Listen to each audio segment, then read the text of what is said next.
En este video vamos a desarrollar la clase de vísceras abdominales. Seguimos hablando sobre la cavidad abdominal. Hemos visto las paredes de la cavidad abdominal, hemos visto los defectos de la cavidad abdominal, hablamos sobre los músculos planos de la pared abdominal, hablamos también de los que son la pared anterolateral, y también hablamos de la pared posterior, donde hablamos de los oblicuos, hablamos del músculo transverso del abdomen, el recto del abdomen, el músculo piramidal, y luego pues hablamos de los músculos psoas, tanto el mayor o el menor, el cuadrado lumbar y el ilíaco. Luego pues hablamos también de una clase, hablamos en la clase sobre el músculo diafragma y hablamos de sus puntos de fijación, y al final pues hablamos sobre el área, ¿verdad?, donde se dan los defectos, o digamos del área de debilidad que tiene la pared abdominal, que es la zona de la ingle, específicamente la zona del triángulo de Hesselbach. Hablamos del canal inguinal y cómo pues algunas hernias protruyen a través del canal inguinal, ya sea ingresando por el anillo inguinal profundo, o también pues atravesando la pared posterior, específicamente por la zona del tendón conjunto o de la fascia transversal, para tener acceso al canal inguinal y entonces pues introducirse dentro de este y generar pues lo que conocemos como las hernias inguinales. Hicimos un reparo cuando hablábamos pues de que hay diferentes tipos de hernia, pero pues en esta clase hablamos sobre las hernias inguinales.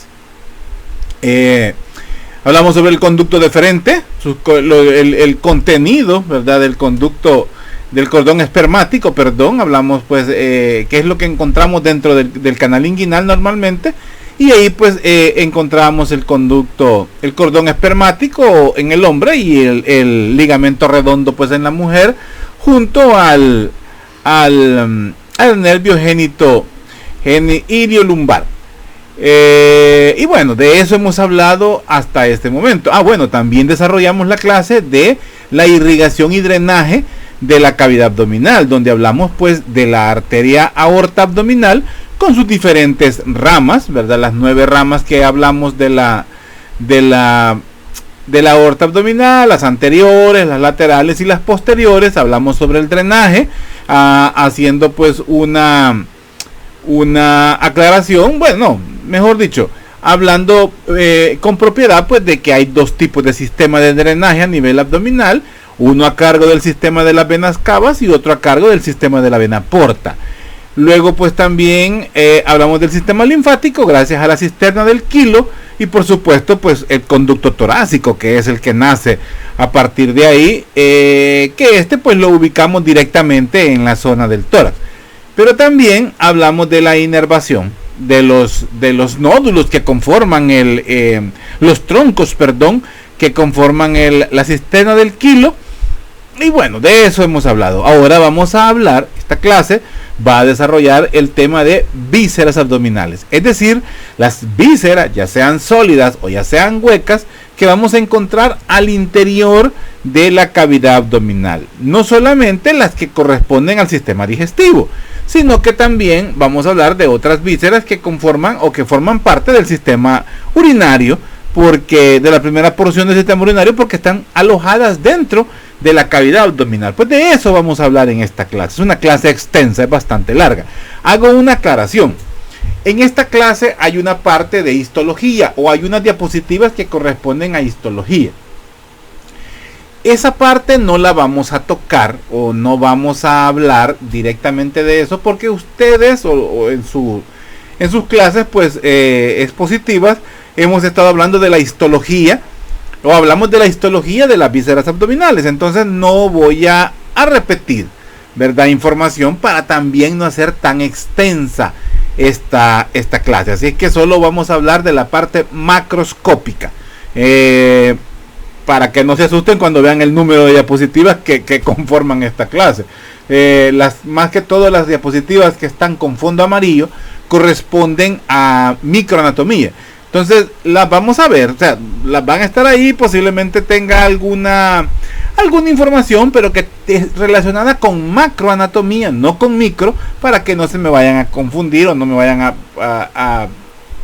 o mejor dicho, porque la parte microscópica ya quedamos que lo vamos a evaluar desde las clases que ustedes han estado exponiendo, utilizando como material de base los reportes que ustedes me han hecho llegar a mi correo, que espero que se los hayan compartido entre ustedes, y yo se los voy a subir también a la plataforma.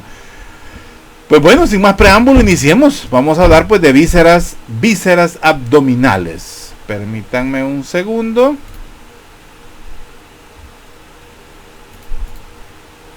Ok, vamos a hablar de vísceras abdominales.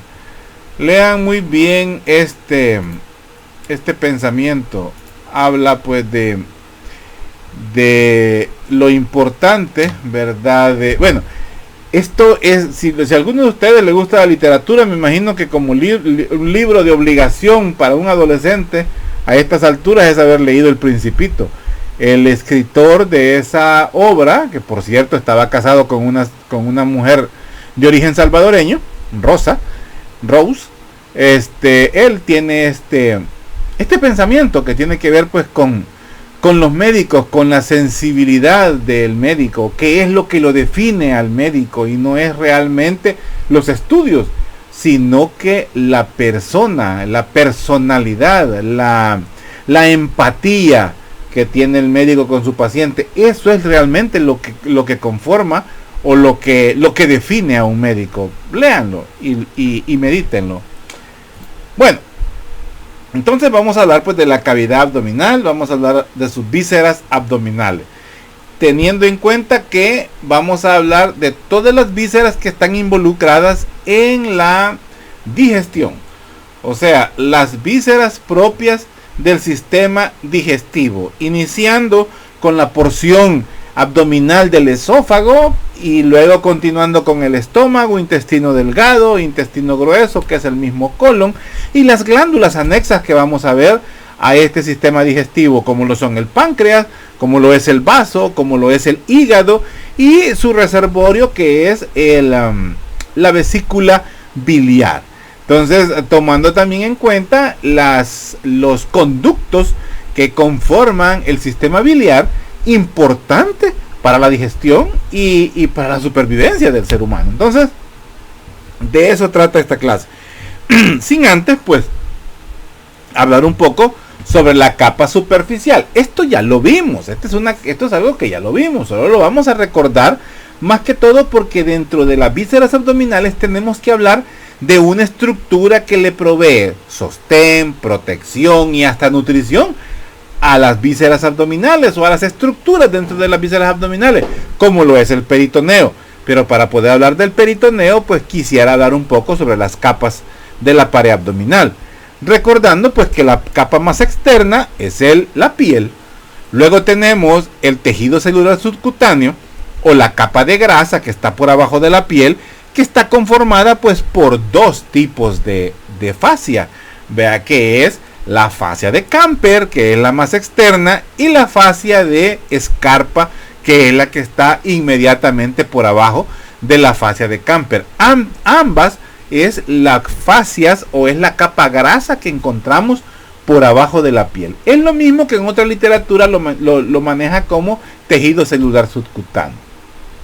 Luego tenemos una tercera capa que está conformada por los músculos que ustedes ya vimos, que son los músculos, principalmente los músculos planos, que son los que conforman pues la pared anterolateral del abdomen, y ahí tomamos en cuenta pues al músculo la más profundo, del más externo al interno, el músculo oblicuo externo, el músculo oblicuo interno y por supuesto el músculo transverso del abdomen. O sea, esto es de la pared superficial.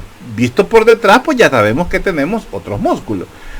Luego también pues vamos a encontrar que hay otras fascias, ¿verdad? Otras fascias como lo son la fascia endoabdominal, ¿verdad? Que es otra que está adosada a la fascia transversalis, que es esta que vemos acá, la fascia transversalis.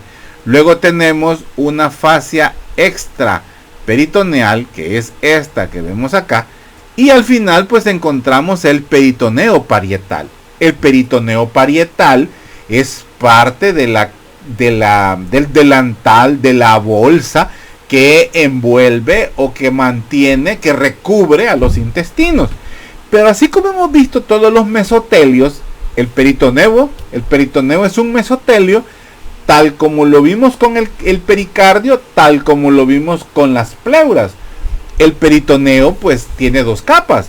Esta que vemos acá, que es la capa parietal del peritoneo, pero también vamos a ver que hay una capa visceral, que es la que está completamente adosada a las vísceras que están dentro de la cavidad abdominal. Pues el peritoneo pues es una membrana serosa que recubre pues las paredes de la cavidad abdominal, pero a su misma vez se refleja sobre las vísceras abdominales, que en diversos puntos le va a ir proporcionando tanto una envoltura, ya sea total, o una envoltura de tipo parcial. Ojo con esto, así como vimos las pleuras, así como vimos el peritoneo, las pleuras no es que sean dos estructuras diferentes, pleura parietal y pleura visceral, vean, no son dos estructuras, es la misma pleura. Lo que pasa es que hay se reflejan, o sea, por decir así, da una vuelta. Si se acuerdan, pues veíamos que la zona donde hacía el repliegue la pleura era en la zona del ilio pulmonar. Ahí es donde, digamos, la pleura daba vuelta y dejaba de ser parietal y se convertía en visceral. Lo mismo veíamos también en el pericardio, ¿verdad? Que teníamos un pericardio parietal y un pericardio seroso, ¿verdad? Entonces veíamos pues que este pericardio pues siempre eran reflexiones del mismo pericardio. Pues lo mismo es el peritoneo. Va a haber un peritoneo parietal pegado completamente a las fascias extraperitoneales, pero también vamos a ver que este mismo peritoneo hay zonas donde se refleja y entonces comienza a cubrir las vísceras que están al interior de la cavidad abdominal. Pero siempre pues es un mesotelio y es de tipo seroso. Vamos a ver más adelante que este peritoneo en medicina pues es muy útil porque nos tiene funciones pues importantes, porque nos ayuda a hacer intercambio. Esto que vemos, bueno, lo veíamos aquí. Así es el peritoneo, es un delantal de grasa prácticamente. Así se ve el peritoneo, es un delantal. Entonces vamos a ver pues que este delantal, al abrirlo pues tendríamos un espacio que es donde están contenidas las vísceras abdominales, porque este que quitamos o este que hemos abierto es el peritoneo parietal, pero el que está completamente adosado a la víscera viene a ser el peritoneo visceral. Este peritoneo pues va a tener funciones como la protección de los órganos que están dentro del abdomen y algunos que están dentro de la pelvis, porque vamos a ver que este peritoneo también está sobre el útero, por ejemplo, en la mujer, en la vejiga también en el hombre. Además, este peritoneo nos ayuda a tener cierta conexión, cierta unión entre las vísceras. Nos ayuda también a mantenerlos en la posición a los órganos, ya que también provee, o el mismo peritoneo tiene algunas estructuras o algunas modificaciones en su estructura y se convierten en ligamentos o proyecciones del mismo peritoneo. Entonces los viene a suspender o a mantenerlos en... voy a poner un ejemplo que no es lo más ilustrativo posible, o sea, los cuelga, por decir así. Pues lo que quiero explicar es que no permite, las vísceras son estructuras, ya sea huecas, ya sea sólidas, ¿verdad? Pero estas vísceras pueden moverse. Además, acordémonos que el intestino, que es un músculo, o sea, que tiene una capa muscular, tiene un peristaltismo, y este peristaltismo mueve las estructuras. Entonces, gracias al peritoneo, estas estructuras no cambian de posición, se mantienen en esa posición. Además, tiene como otra función evitar la fricción entre los órganos, o sea, por el mismo movimiento que pudiera estarse generando en en las vísceras, o sea, el movimiento que podría estarse generando en las vísceras, este movimiento pudiera dañar una víscera con otra. Por lo mismo, por el mismo peristaltismo del que estoy hablando, las vísceras podrían rozarse una con otra. Pues quien evita que aunque se muevan, se rocen entre ellas es el mismo peritoneo. Entonces tiene funciones muy importantes el peritoneo a la hora pues de la digestión y de los movimientos propios del peristaltismo que se genera pues al interior de la cavidad pues abdominal. Vamos a ver pues que el peritoneo que cubre pues la pared es el peritoneo parietal, y el que cubre las vísceras pues es el peritoneo visceral, lo que estamos viendo acá. El peritoneo parietal pues forma, por decir así, un saco que nos va a cubrir de forma continua las paredes del abdomen. Cuando estoy hablando de las paredes del abdomen es lo que describí en la primera diapositiva, donde vemos que al interior pues vamos a tener esa fascia transversal y esa fascia endoabdominal, esa fascia extraperitoneal. O sea, todo eso no tiene contacto con las vísceras, gracias a que ahí encontramos el peritoneo parietal. Entonces, este saco que está formado por el peritoneo parietal está completamente cerrado en los hombres. Ojo con eso, está completamente cerrado en los hombres, pero en las mujeres presenta dos orificios. Los orificios que presenta el peritoneo es porque por ahí penetra las trompas uterinas.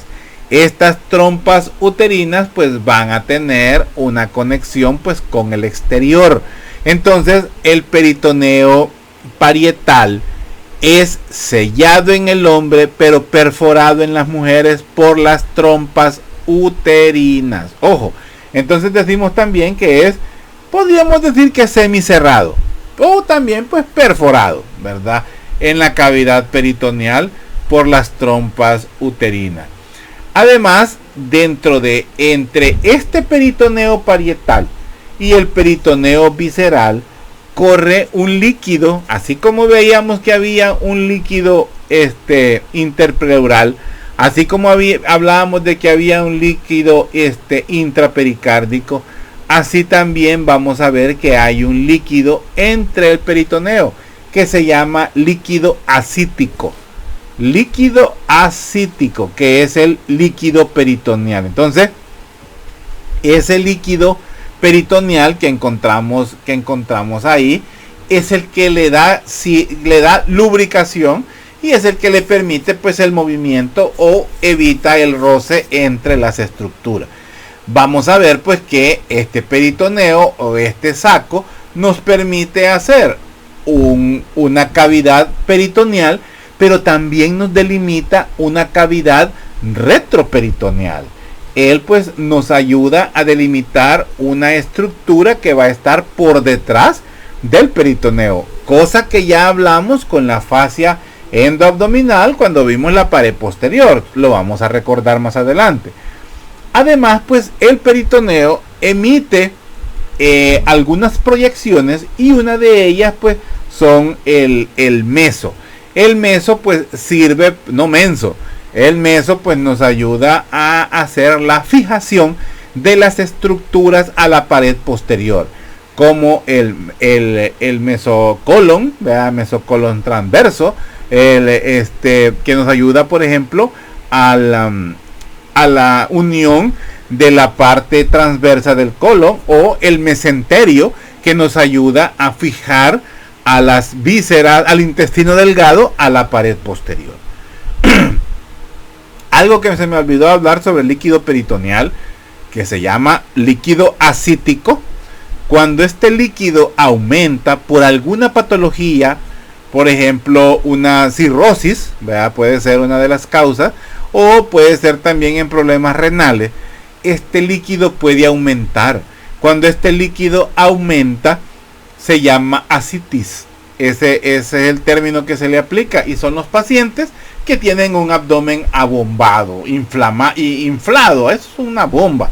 Entonces es por aumento del líquido ascítico. Este líquido puede extraerse a través de un procedimiento que se llama paracentesis.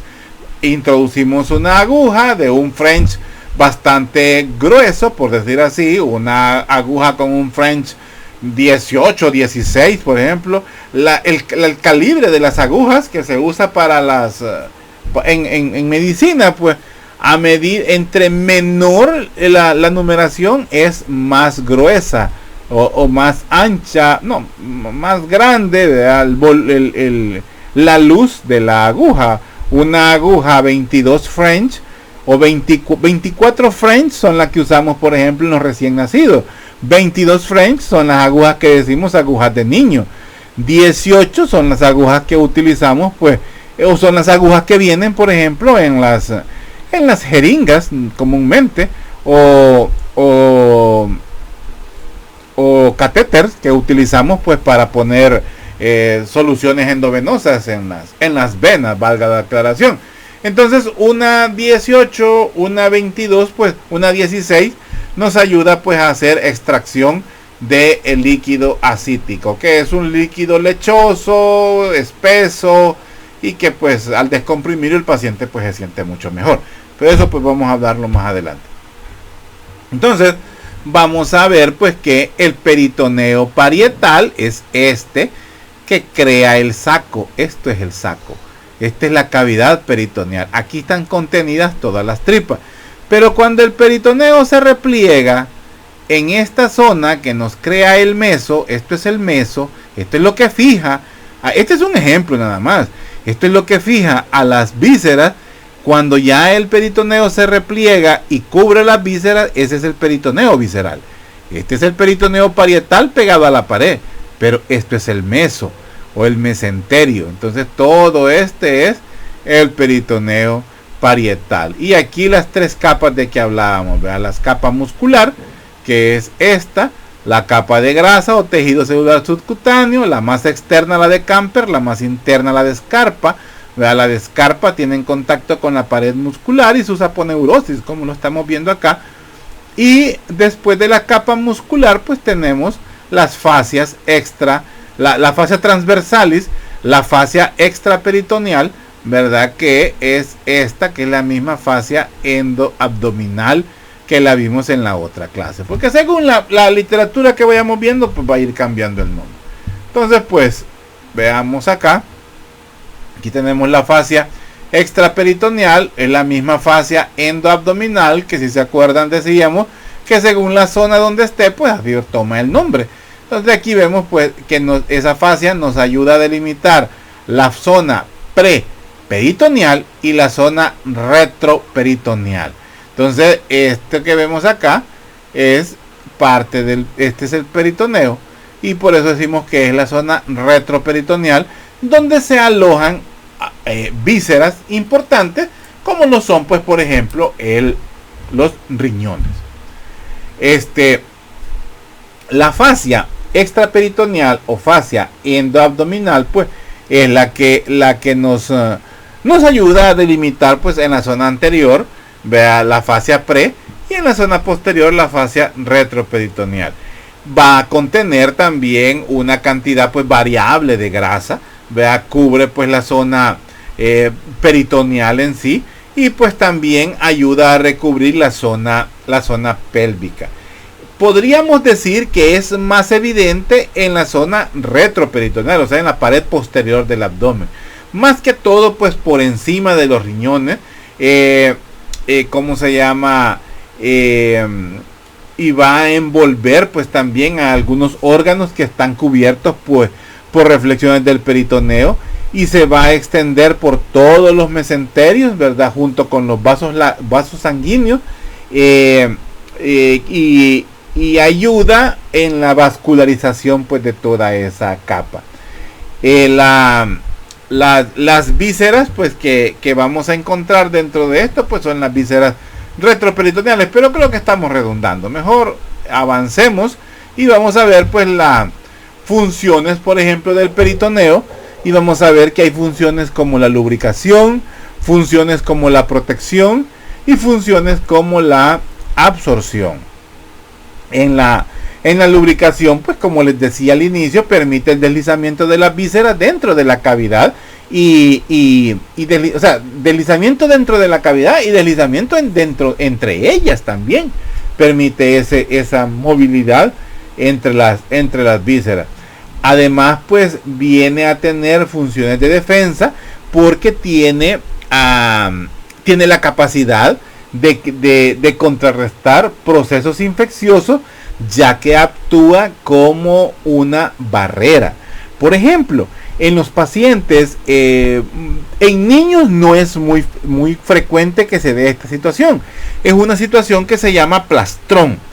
El plastrón apendicular es una situación que se da cuando, por ejemplo, en un proceso de una apendicitis, hay pacientes que el proceso de la apendicitis no es todo errático. Ha habido pacientes que se nos han muerto por no tener un diagnóstico preciso de una patología tan común hoy en día. Pero hay unos pacientes que tienen una capacidad de reacción, o su peritoneo tiene una capacidad de reacción o de defensa tan elevada, que ante el proceso de inflamación, fibrinación, que es cuando el apéndice en un proceso infeccioso comienza a exudar, así en buen salvadoreño, comienza a sudar y comienza a sudar pus, el peritoneo tiene la capacidad de envolver a este apéndice que está en un proceso de necrosis, o sea, de muerte, pues, como estructura. Y eso pone en riesgo al paciente, máxime si no ha llegado al hospital. Y bueno, pero estoy combinando cosas que no son. O sea, lo que quiero explicar es que el peritoneo tiene la capacidad de envolverlo. Envuelve este proceso infeccioso y automáticamente el proceso que iba con la tríada normal de un paciente con una apendicitis, dolor, pérdida del apetito, vómitos, en la tríada de la apendicitis, pues automáticamente se detiene. El paciente ya no siente dolor, el paciente ya ni desarrolla fiebre, prácticamente se le quitó el dolor y automáticamente ya no hay nada, ya no siente nada. Con los años, este paciente comienza a sentir un dolor en la zona del apéndice otra vez, ¿verdad? Y vamos a examinarlo, le hacemos una ultra y encontramos algo momificado ahí. A eso se le llama plastrón apendicular. Es una reacción del peritoneo que tuvo la capacidad de envolver este proceso y ahí lo dejó. Lo envolvió, lo aisló y prácticamente lo mató. Pero con el tiempo, pues el paciente puede llegar a sentir un dolor, a veces después de un trauma, un golpe en esa zona, eso se remueve y pues le comienza a doler, y cuando descubrimos era un plastrón apendicular que hay que operarlo siempre. Pero ya es una situación pues que no compromete la vida y ni tiene ningún problema en el paciente. Lo mismo pasa, por ejemplo, con embarazos ectópicos. Un embarazo ectópico, una de las zonas más frecuentes es que se dé en la trompa de falopio. Ya hablamos de que el peritoneo tiene contacto con las trompas de falopio. Entonces pudiera ser que el peritoneo tenga la capacidad de envolver esa zona y completamente aislarlo. O pudiera darse también un embarazo en la zona del peritoneo. Hay embarazos ectópicos más raros que se dan en la zona del peritoneo. Entonces, al implantarse ahí y comenzar a desarrollarse, que son cosas muy extrañas porque ahí no hay endometrio, pero se dan, el peritoneo pues lo envuelve y lo aísla. Con el tiempo pues encontramos que era un embarazo que no prosperó, pues, y ahí fue englobado. Entonces, el peritoneo tiene esa función que se llama pues de protección. Entonces vemos pues que el peritoneo tiene funciones muy especiales. Otra de ellas pues es la absorción. Es una membrana. El peritoneo actúa como una membrana que puede absorber, puede eliminar agua, puede absorber electrolitos. Tiene una superficie tan grande como 1.7 metros cuadrados. Esa es la superficie y todo eso es de absorción. Esa es la base, o esa es el principio por el cual se hace la diálisis peritoneal, así se llama el nombre, diálisis peritoneal. Un paciente nuevo que se le ha diagnosticado insuficiencia renal, una forma de poder limpiar la sangre, que es la función que hace el riñón, la puede realizar el peritoneo. Se hace un intercambio, ¿verdad?, a través de soluciones hiperosmolares y cargadas de soluto. Se puede hacer un intercambio, se conecta a un catéter que va al peritoneo y se están, por decir así, liberando líquidos con altas osmolaridades que permiten la absorción de los tóxicos que normalmente el riñón podría hacer el intercambio. Entonces, ese es el principio de la diálisis peritoneal. Es un procedimiento muy útil, pues, porque es inmediato, es rápido para un paciente con insuficiencia renal, en lo que se le hace su cortocircuito o su colocación de un catéter fijo, por donde ya se conecta la diálisis, la hemodiálisis, que ya es un proceso directo, ¿verdad? Este es un proceso de diálisis, un proceso de limpieza indirecto. Pues ahí nos sirve el peritoneo, también tiene esa capacidad. Además, a través de esta capa podemos administrar medicamentos, tiene la capacidad de absorción, como dijimos. Por ejemplo, ahí se inyectan pues la insulina. Los pacientes diabéticos utilizan el peritoneo para inyectar pues insulina, y así también como la vacuna antirrábica también se puede administrar ahí. Hay inyecciones o hay procedimientos que son subcutáneos, que donde buscamos tener acceso pues es a la capa de grasa. Pues ahí funciona pues el peritoneo, pero además pues tiene funciones de irrigación, porque dentro del peritoneo vamos a encontrar la distribución de vasos sanguíneos que nos ayudan a irrigación de las vísceras. Pero estas arterias que encontramos ahí, y venas y linfáticos, son los que se utilizan en el principio de la diálisis peritoneal. Además, y ya por último, es un medio de fijación y sostén de vísceras. Lo hablamos ya rato, ¿verdad? Donde pues hay lugares donde tiende a hacerse más voluminoso, más grueso, y eso es lo que se convierte en un ligamento verdadero, que es el que fija a las vísceras. Es inervado pues solo el peritoneo parietal. Ojo con este dato: solo el peritoneo parietal es inervado, el peritoneo visceral no. Es muy sensible al dolor, y la inervación pues es gracias a nervios tóraco-abdominales y de la zona lumbosacra.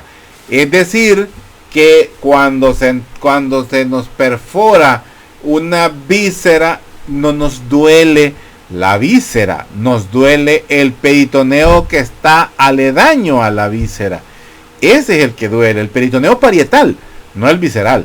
Ojo con eso. Lo mismo pasó con la pleura parietal, lo mismo pasó con el pericardio parietal, si ustedes lo recuerdan. Sigamos. Entonces, esto es el peritoneo parietal, el peritoneo parietal que va a la pared. Así como lo vemos también, el peritoneo parietal. Hagamos cuenta que esto es una víscera, un pedazo de tripa, y el que está adosado a la tripa es el peritoneo visceral. El que une a la pared posterior del abdomen, ese se llama mesenterio. Ya vamos a ver las proyecciones del peritoneo. Entonces, el espacio virtual que existe entre ambas capas de peritoneo, esa es la cavidad peritoneal. Decimos que es un espacio virtual porque realmente está ocupado por las vísceras. O sea, el espacio que existe ahí está ocupado realmente por las vísceras. Entonces, las vísceras abdominales van a estar suspendidas en la cavidad peritoneal, pues gracias a esos pliegues, así se llaman, pliegues o proyecciones de peritoneo, que pueden ser, que reciben el nombre pues de mesenterio. Estos pueden ser mesenterios intraperitoneales o que van a estar fuera de la cavidad, que serían los extraperitoneales. Pregunta de examen: ¿cuántos tipos de mesenterio tenemos? Intra y extraperitoneal. Sigamos. Entonces vamos a ver pues que esto que vemos acá, esto es la bolsa peritoneal, o sea, lo que está entre el peritoneo parietal y el peritoneo visceral, es decir, donde están contenidas las tripas, las vísceras, pues ese es el peritoneo, esa es la bolsa peritoneal. Vamos a ver también que hay otra bolsa que está pues por detrás del peritoneo, que es la bolsa omental. Ya vamos a llegar a esa zona, porque vamos a ver pues cómo hay diferentes bolsas peritoneales, pero eso lo vamos a ver más adelante para no ponernos en más ¿cómo se llama? En complicaciones ahorita. Llevémoslo paso a paso. Algo que sí quiero que quede claro es que esta bolsa omental que encontramos acá, vea que también la vamos a encontrar como la bolsa omental menor, verdad, esta que encontramos acá es también la que se conoce como la transcavidad de los epiplones. Ojo con ese nombre, transcavidad de los epiplones. Es muy importante porque es una zona de difícil acceso y una zona donde fácilmente se pueden alojar patologías como lo son, por ejemplo, los cánceres. ¿Se acuerdan que en una clase les hablaba del cáncer de la encrucijada biliopancreática? Aquí, en esta zona, pudiera alojarse y ser pues prácticamente invisible a algunos exámenes de imagen, que la clínica, la experiencia son las que ayudan a identificar que ahí puede estar alojado un problema del paciente. Entonces vamos a ver pues que la cavidad peritoneal, era lo que les decía, todo esto es la cavidad peritoneal, viene a subdividirse en una cavidad mayor y una cavidad menor. Esta que vemos acá es la cavidad menor o la bolsa omental, que viene a ser la cavidad menor, y esta es la cavidad mayor. Para fines didácticos está bonita esta diapositiva, aunque lo mejor lo entendamos acá. Todo esto que está acá es la cavidad mayor, donde están los intestinos, pero esta zona que encontramos acá es la cavidad menor, es la bolsa omental. Hay una literatura que no la usamos, yo creo que ustedes tampoco la usan, que habla de bolsa omental mayor, bolsa omental menor. No me gusta eso, nos podemos confundir. Mejor hablemos de cavidad peritoneal, bolsa peritoneal o saco peritoneal y la bolsa omental, y punto. Si me ponen cavidad peritoneal menor, se la valgo. Cavidad peritoneal mayor, se la valgo, no hay problema. Entonces, vamos a ver pues que la cavidad mayor, que es esta que vemos acá, ¿verdad? La cavidad mayor, esta supone, pues, por su mismo nombre lo dice, es la de mayor, es la mayor parte, pues, de toda la cavidad peritoneal. Esta se va a extender desde el diafragma y va a llegar, pues, hasta el piso pélvico, hasta esta zona de acá. Todo esto que está en este color rosado es bolsa peritoneal mayor. Esto que vemos acá, o el saco peritoneal, o la cavidad peritoneal mayor. Todo esto rosadito es la bolsa peritoneal, es la cavidad peritoneal mayor. Entonces va desde el diafragma hasta la cavidad pélvica. Y viene pues está delimitada pues, ¿verdad?, por el peritoneo parietal por un lado y por el peritoneo visceral por otro lado. Ahora, la bolsa omental menor, o esta que vemos acá, o la bolsa omental, nada más, bolsa omental, ¿verdad? Vamos a ver que viene a ser una subdivisión, como ustedes lo ven, es mucho más reducida, ¿verdad?, de la cavidad peritoneal. Y esta bolsa omental o cavidad peritoneal menor va a estar pues posterior al estómago, posterior al hígado. Esto que vemos acá es el estómago, esto es el hígado, está por detrás del estómago, por detrás del hígado, y se comunica, tiene una comunicación entre la bolsa omental y la bolsa peritoneal tiene una comunicación a través de una ventanita, un agujero. Se llama agujero epiploico, o también se le conoce con el nombre que es más común con ese nombre, el hiato de Winslow. Así se llama, hiato de Winslow. Entonces esa zona, pues ese agujero es la comunicación entre la cavidad peritoneal o la bolsa peritoneal y la cavidad omental o la bolsa omental. Entonces el otro nombre con el que se conoce también es el orificio omental, también así se le llama, orificio omental. A mí me gusta más hiato de Winslow. En anatomía, si ustedes se fijan, casi siempre se utilizan más los nombres propios. Trompa de Eustaquio, trompa de Falopio, hiato, en este caso hiato de Winslow, ¿cómo se llama? Conducto de Santorini, conducto se me fue el otro nombre. También la ampolla de Vater, esfínter de Oddi. O sea, nos gusta más utilizar los nombres propios. El colédoco, por ejemplo, el triángulo de Scarpa, ¿verdad? Por ejemplo, el triángulo de Hesselbach también.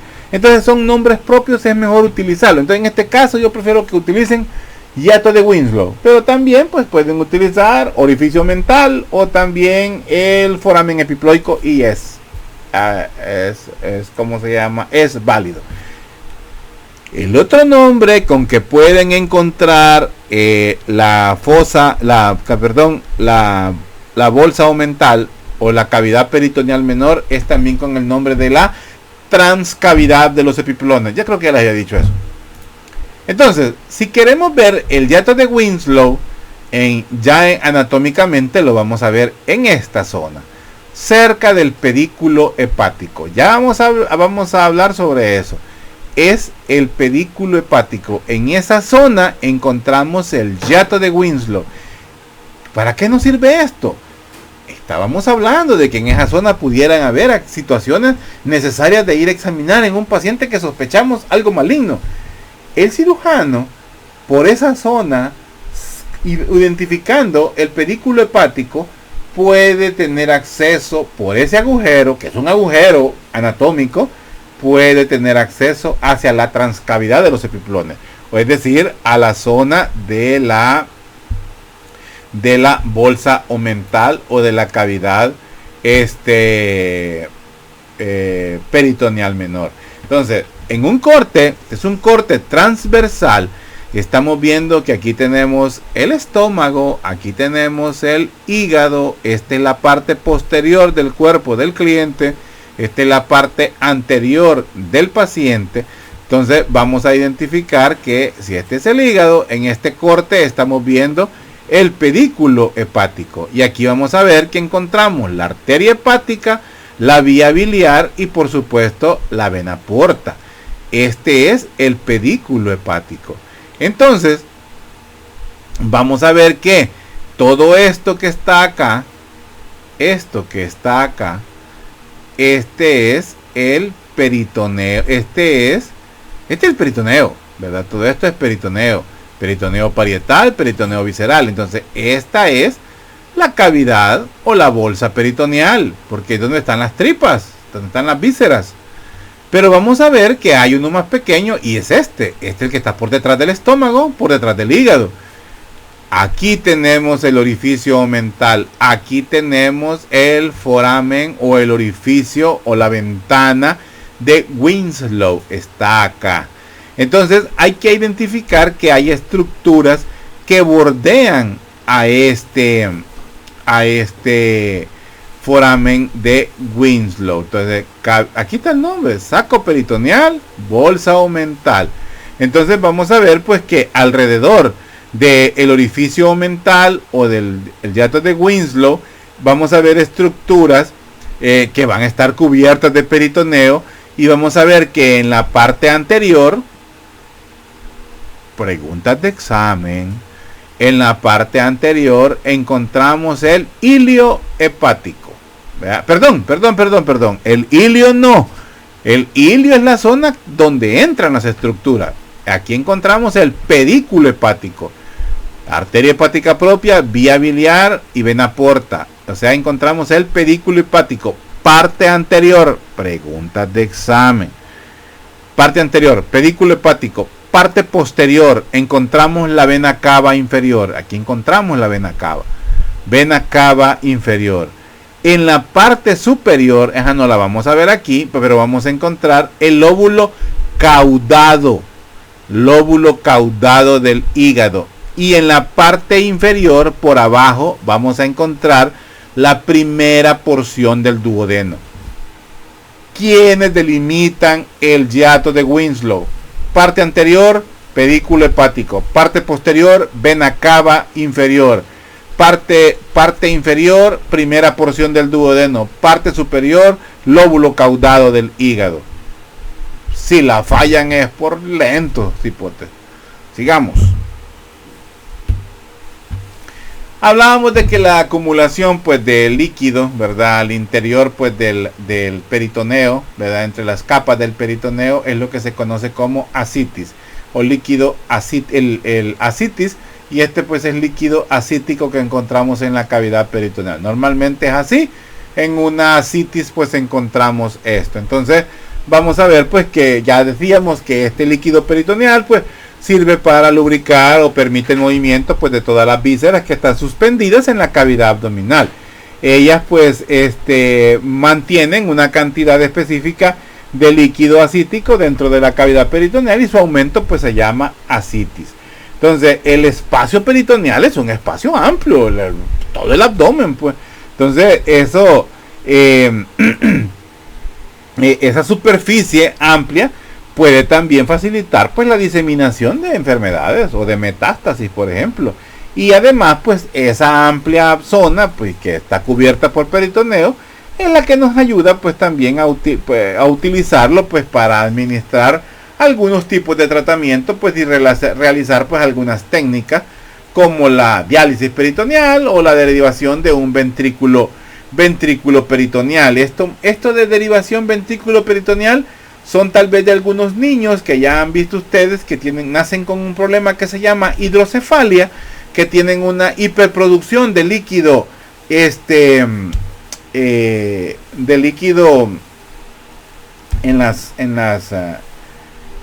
líquido cefalorraquídeo, y entonces se les coloca una válvula que va en uno de los ventrículos, en el tercer ventrículo, y entre la piel pues se le coloca, ¿verdad? Y desemboca directamente en el peritoneo, en esa zona de la cavidad peritoneal, y esa hiperproducción de líquido cefalorraquídeo, el peritoneo lo absorbe y lo desecha o lo convierte en plasma o lo que yo no sé.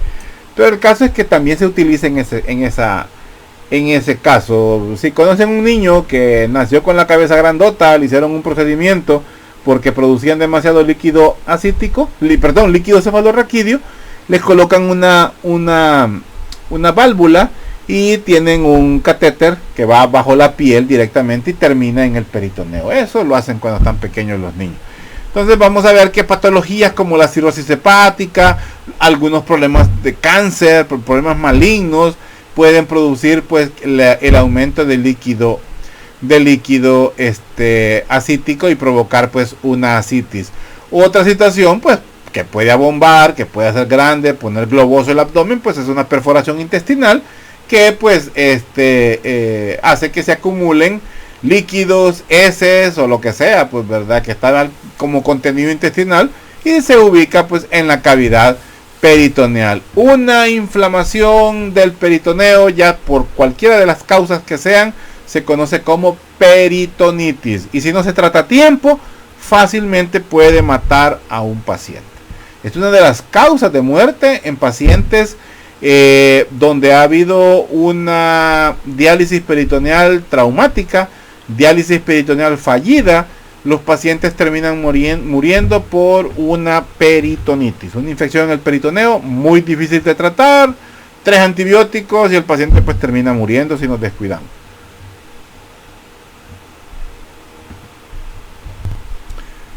Hablemos de los pliegues peritoneales. Hemos estado hablando del del peritoneo. Pero ahora hablaríamos de los pliegues peritoneales. Estos pliegues peritoneales vienen a ser engrosamientos o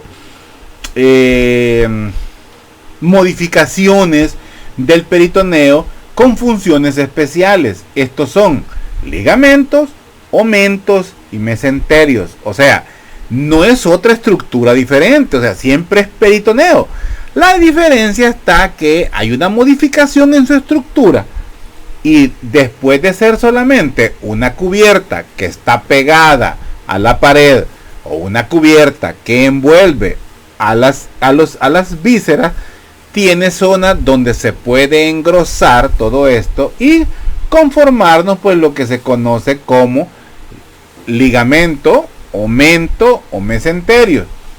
Mesenterio, ¿verdad? Como propiamente dicho, ¿verdad? Que viene a ser el que envuelve, fija a las estructuras a la pared posterior, que es el mesenterio propiamente dicho, el que conocemos que envuelve al intestino delgado. Vamos a tener también el mesocolon transverso, es otro tipo de mesenterio, el mesocolon sigmoide, que es el que fija al colon sigmoide, y también el mesoapéndice. Esos son ejemplos de mesenterio. Luego tenemos los omentos, o también llamados en otra literatura como epiplones. Fíjense que en la literatura, yo soy fiel a la literatura que voy utilizando, pero en esta literatura utiliza mucho, por ejemplo, cuando nos da el nombre de transcavidad de los epiplones. Pero nos pudiéramos confundir en que epiplón es una cosa y omento es lo otro. Es lo mismo. Epiplón y omento es lo mismo. Entonces, pero como el nombre más común de la zona que está por detrás del estómago, del hígado, se llama que es la cavidad peritoneal menor, ya estudiada dentro del marco de epiplones, se le conoce como la transcavidad de los epiplones por otras literaturas. Si aquí vamos a utilizar omentos, pues tendríamos que poner el nombre de transcavidad de los omentos, pero no lo usa. Entonces yo lo que quiero que quede claro es que el nombre de esa zona posterior al abdomen, posterior al estómago, posterior al hígado, por detrás del epiplón menor, que ya lo vamos a ver, se llama transcavidad de los epiplones. Y lo hago mucho énfasis porque en cirugía así se utiliza. No se utiliza cavidad peritoneal menor o bolsa omental como se los acabo de enseñar. Pero yo, como estoy enseñando anatomía, no soy docente de cirugía, por eso es que lo utilizo así. Cuando ustedes lleguen a cirugía se van a dar cuenta que el cirujano que les dé la clase de vísceras abdominales, de cirugía abdominal, les va a hablar de transcavidad de los epiplones. Y ahí se acuerdan de mí. Oyen, por favor. Pero bueno, lo que quiero que sepan es que tenemos un aumento que puede ser un aumento mayor o un aumento menor. Pero también es lo mismo decir epiplón mayor, epiplón menor. Epiplón mayor va, bueno, ya lo vamos a ver, no me voy a adelantar. Y luego tenemos los ligamentos peritoneales, que ya sabemos que un ligamento sirve para fijar. Entonces vamos a ver que hay ligamentos como el ligamento hepatogástrico, hígado y estómago. Ligamento hepatoduodenal, hígado y duodeno. Ligamento gastrofrénico, estómago y diafragma. Gastroesplénico, estómago y vaso. Espleno renal, vaso y riñón. Y gastrocólico, estómago y colon. Esos son los ligamentos que corresponden a los pliegues peritoneales. Se los he nombrado uno por uno. Tomen nota porque se los voy a preguntar.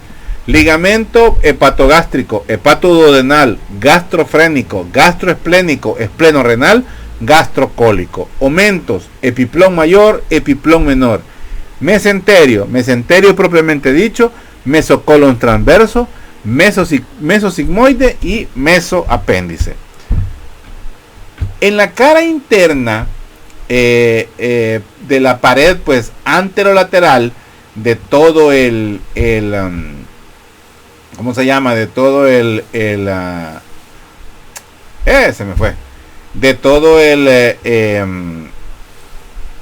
la cavidad abdominal, ¿verdad? En la cara interna, vamos a ver pues que esa está cubierta por peritoneo parietal. Eso ya lo sabemos, o sea, la pared está cubierta por peritoneo parietal, y nos vamos a fijar en esta zona de la cavidad peritoneal. Perdón, hablábamos de que me equivoqué, tuve que hacer una pausa porque me equivoqué de diapositiva, me adelanté y ya me sentí perdido porque no venía eso, estaba viendo los pliegues y estábamos hablando de ligamentos. Entonces, quiero aclarar algo. O sea, cuando hablamos del peritoneo, hemos visto los 6 ligamentos que acabamos de describir. Pero también hay unos ligamentos que vienen a formar parte del peritoneo, pero que inicialmente no eran parte del peritoneo.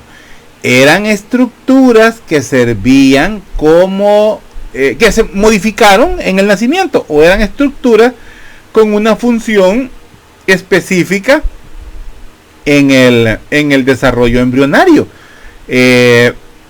Y para este caso, para no darle tanta vuelta, pues vamos a ver, por ejemplo, el ligamento falciforme, que nos ayuda a la subdivisión del hígado en sus 2 lóbulos, derecho e izquierdo, y también el ligamento redondo. El ligamento redondo es la vena umbilical obliterada. Obliterada es que se tapó, que se cerró, se convirtió en un ligamento. A través de esta vena umbilical es que nosotros en el vientre materno pues nos alimentábamos a través de esa vena umbilical.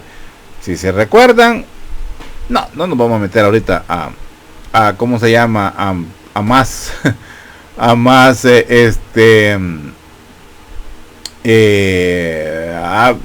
vamos a llegar hacia atrás, ¿verdad? No, a histología.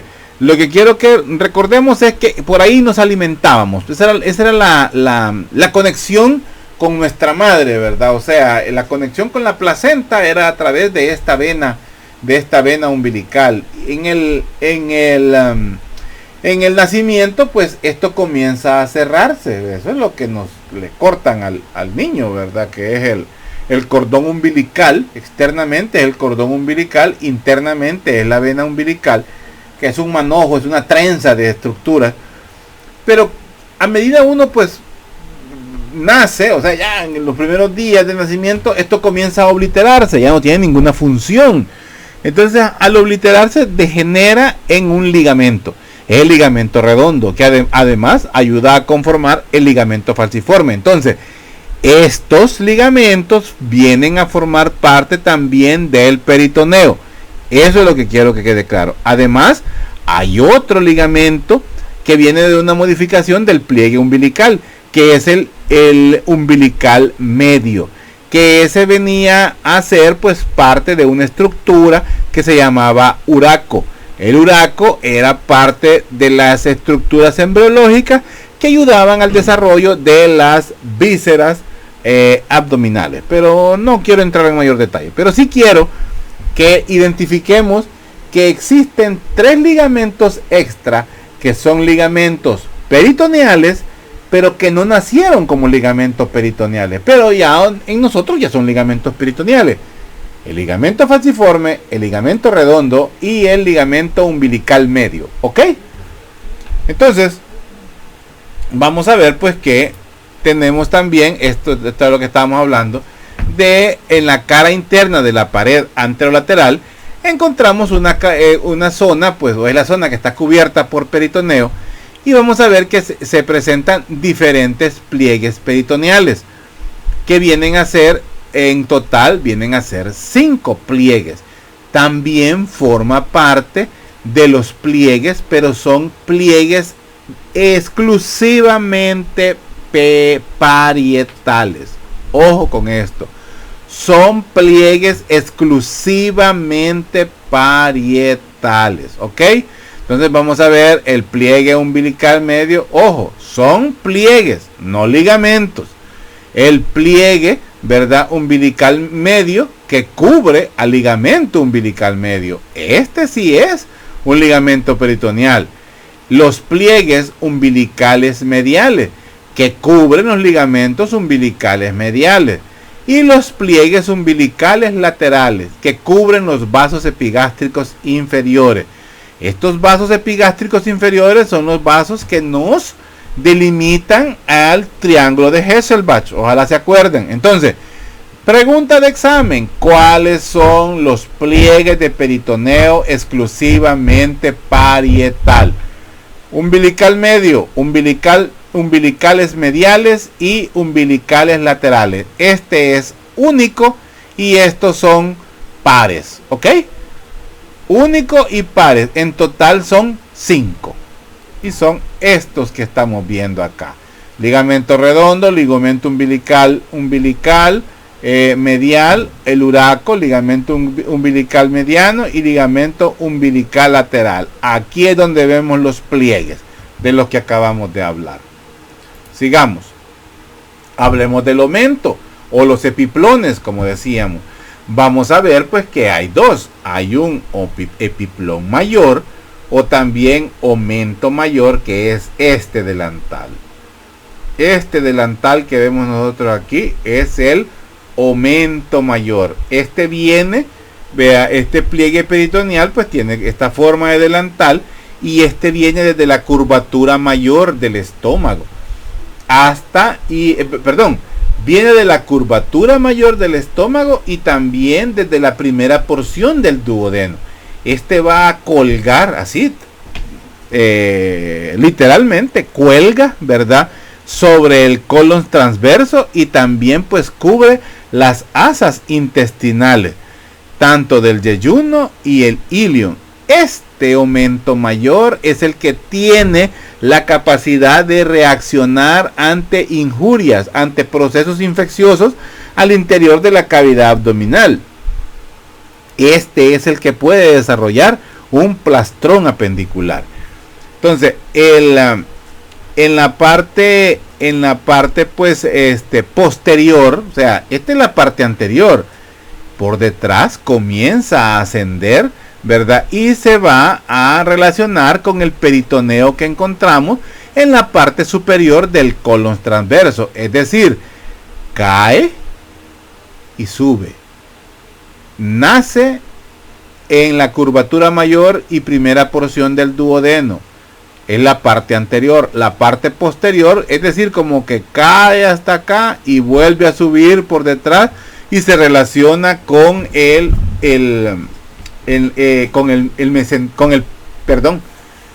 mesocolon transverso, ¿verdad? Con el peritoneo, ¿verdad?, de la parte superior del colon transverso y parte del mesocolon transverso, que ya lo vamos a ver. Entonces eso le ayuda pues a mantenerlo separado, y llega pues a la parte posterior pues del abdomen. Habitualmente este aumento mayor es es un... No quiero avanzarme aquí, quiero quedarme en esto. Se origina curvatura, aquí solo dice estómago. Origina curvatura mayor del estómago y primera porción del duodeno. Se inserta en el colon transverso. Ojo con eso. Ahora, es una membrana, ¿verdad? Tiene mucha grasa, tiene acúmulos de grasa. En algunas personas puede ser considerable. La gordura de algunos de nosotros, ¿verdad? La gordura, la panza, la tripa, el tripón, como se dice, es parte de este aumento mayor, de este epiplón mayor, es el que nos hace tener un abdomen globoso, o sea, un abdomen inflamado. Los gorditos, pues, es gracias a esta grasa que se aumenta. No es la grasa de la fascia de Camper o de la fascia de Scarpa. Aquí donde tenemos la base de que eso de que sudar, eso de que hacer, ¿cómo se llama?, ejercicio, bastante ejercicio, nos va a tonificar la pared abdominal y así vamos a disminuir la grasa abdominal. Es mentira, porque la grasa que nos hace vernos gordos es esta grasa que se acumula en el aumento mayor, y esta grasa solo va a disminuir cuando hagamos quemar esa grasa, y esa grasa difícilmente la vamos a hacer quemar con ejercicio. podemos tonificar el abdomen, pero si no modificamos nuestro hábito alimenticio no vamos a disminuir la barriga. Entonces la barriga se disminuye pues haciendo que esta grasa sea consumida, y la vamos a consumir pues con las bajas ingestas de grasa, y al aumentar el ejercicio se va a consumir grasa del cuerpo y va a ir disminuyendo poco a poco. Pero que los ejercicios abdominales sin modificar la alimentación va a lograr disminuir eso, es mentira. Eso hay que tenerlo claro. Por eso van a ver ustedes a gente que hace mucho ejercicio pero siempre tiene la gran barriga, pero es porque no disminuye esta capa de grasa. La capa de fascia de Camper y fascia de Scarpa que están por abajo de la piel es una fascia de protección, es una grasa necesaria. Esa no aumenta, la que aumenta es esta, ¿verdad? Entonces esa zona es la que tenemos que disminuir. Ahora vamos a ver pues que esa es la grasa, o ese es el volumen pues considerable que tenemos. Además pues de este doble delantal, ¿verdad?, de peritoneo, vamos a ver que entre esas doble capa es donde discurren las arterias, las venas, los vasos gastroduodenales, tanto derechos e izquierdos, y todo lo que va pues justamente por debajo de la curvatura mayor del abdomen. A este es el que se le conoce, lo que les explicaba, que tiene la capacidad de defensa. A ese es al que se le conoce como también el centinela, o se le conoce como el vigilante del abdomen, así se le llama, porque él pues tiene la capacidad de reaccionar ante diferentes injurias, inflamaciones, procesos infecciosos, ¿verdad? Y pudieran también provocar, o sea, cuando se activa, cuando reacciona, puede poner en pausa, ¿verdad?, al peristaltismo, dándonos una situación que se llama ilio paralítico. Es un peristaltismo detenido, ¿verdad?, a nivel intestinal, y es el que al englomar una estructura pues hace un plastrón. En el caso que les expliqué, plastrón apendicular. Ojo, en los niños es difícil que se dé un plastrón apendicular porque esta delantal no está tan desarrollado. Él se desarrolla con la edad. En la edad del adolescente es más que todo donde ya se comienza a desarrollar. En los niños tenemos un epiplón o un aumento mayor, pues poco, escaso o muy poco, así sería. Entonces ese es el epiplón mayor o aumento mayor. Luego tenemos el epiplón menor, que es este. El epiplón mayor está de la curvatura mayor y la primera porción del duodeno hacia abajo y se inserta en el colon transverso. El epiplón menor lo vamos a ver por abajo del hígado y en la zona de la curvatura menor del estómago. Ahí es donde encontramos el epiplón menor.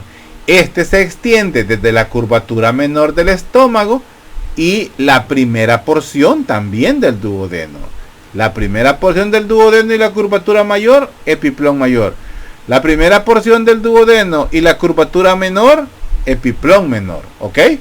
Entonces, y se inserta en la cara inferior del hígado. Igual, es una envoltura, es una membrana muy fina, continua, ¿verdad? Y va a tener pues envoltura de la superficie pues anterior y también pues posterior del estómago, de la primera porción del duodeno.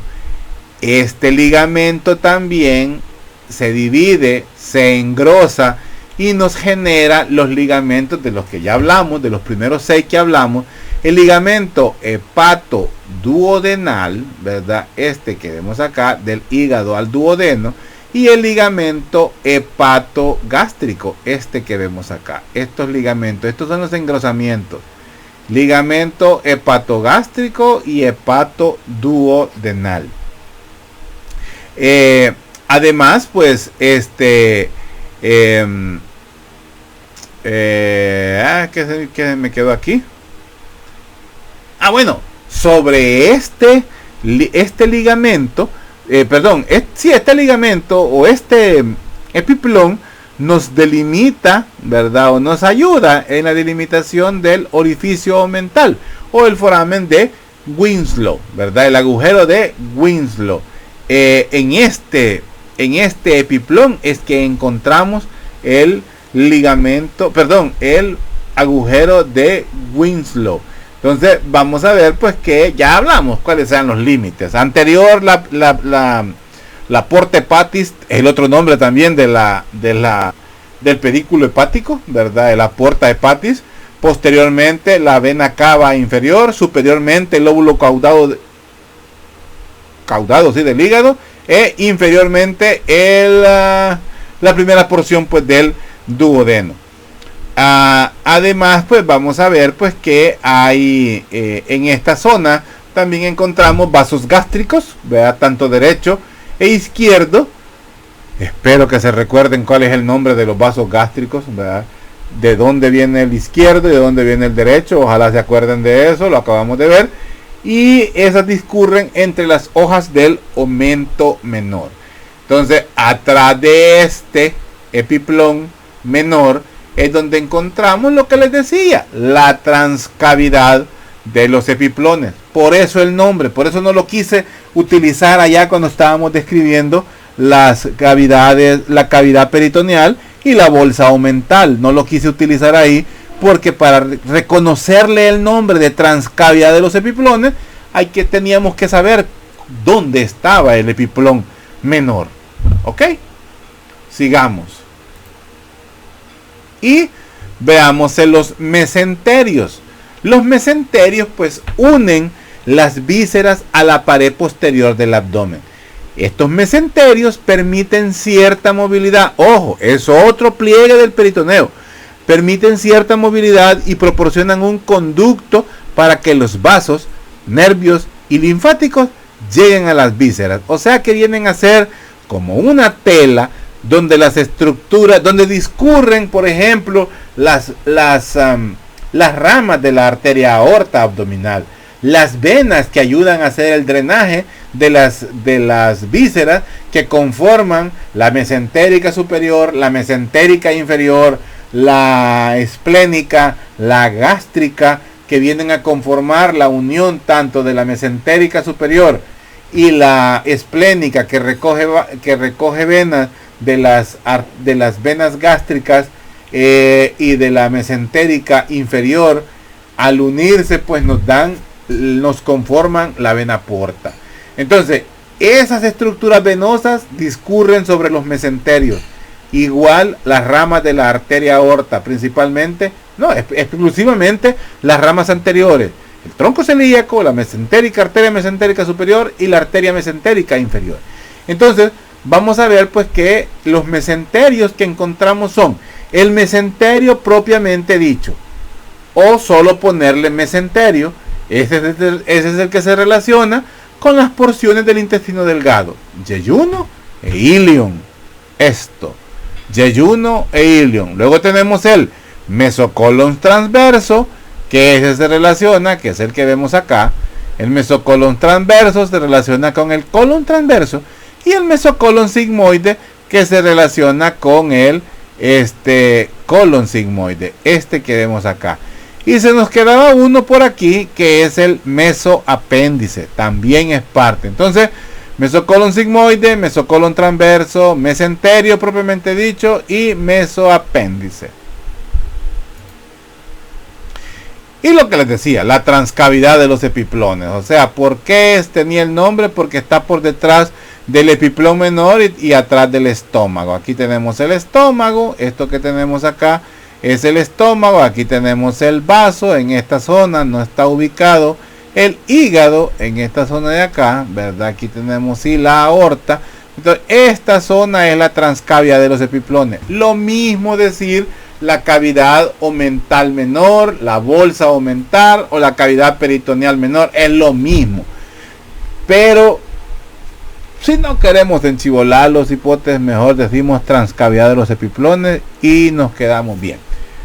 Ok, en esta ahorita pues viene lo que les decía, la histología del peritoneo, donde hablamos del estroma, el mesotelio, el intersticio, los componentes, ¿verdad? De este mesenterio, donde hablamos cómo es que son las células, ¿verdad? Que encontramos en esta zona, donde se habla de los capilares que encontramos aquí, como las acuaporinas, los poros pequeños, los poros grandes, los linfáticos, pero no vamos a entrar en eso porque eso lo vamos a ver en las clases que ustedes dieron, ¿verdad? Cómo actúa esa membrana, ¿verdad? Cómo actúa el peritoneo para hacer el intercambio de solutos, ¿verdad? De tóxicos y sustancias necesarias, ¿verdad? Para el cuerpo, cómo actúa o cómo funciona la diálisis peritoneal. Era para eso utilizamos esta diapositiva, pero tampoco vamos a entrar en mayores cosas. Entonces nos vamos a quedar hasta aquí. Ya tenemos un buen rato de estar en la clase. Quiero ver cómo voy. Me fue la onda. Tenemos 1:15. Entonces nos vamos a quedar pues hasta aquí con la clase con esta parte, la primera parte, donde hemos hablado del peritoneo. Ahora comenzamos a hablar de las vísceras abdominales. Con eso vamos en el siguiente video vamos a iniciar las vísceras abdominales. Como les decía, es una clase bastante larga, son casi 150 diapositivas, pero hay algunas que son de micro, y como les dije, todo lo que es de fondo amarillo no entra en la parte macro. Le puede servir para reforzar micro, eso sí, no lo voy a negar. Así que bueno, nos quedamos hasta aquí, chicos. Estudien muy bien para estas clases. Lo que les prometía, lo que logre subir hasta el jueves a la medianoche, es lo que va a entrar en el parcial de macroanatomía del próximo, parcial teórico de macroanatomía del próximo miércoles 21. Sí, miércoles 21. Ok, nos quedamos hasta aquí. Estudien por favor y nos vemos en el siguiente video. Ok.